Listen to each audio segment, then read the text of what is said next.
Hello hi. आज जाडो धेरै जाडो परिरहेको छ। ड्युटीको समय सिद्ध्याइकन फेरि हामी ड्युटी पश्चात घुम्न आएको छौँ। यो एमएससी युरोपिया क्रुजमा चाहिँ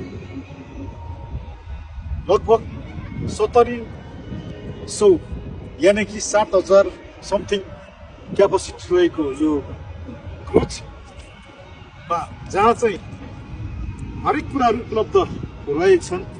हामीले यहाँ under the world water park पनि हेरियो। साथै यो क्रुजमा घुम्नको लागि गल्फ टुर युरोप टुरको लागि $800 पर्ने रहेछ। हामीहरूले यहाँ आएर बुझ्यौँ र यो क्रुज चाहिँ अति नै विशाल क्रुज कतारको क्रुज रहेको छ भने यहाँ एभ्रिथिङहरू उपलब्ध छ। डिस्कोदेखि लिएर होटल, रेस्टुरेन्ट, बार, सपिङ सेन्टर, सिनेमा हलदेखि लिएर सम्पूर्ण कुराहरू अभाइलेबल रहेछ। जस आजको दिन रमाइलो महसुस भएको छ।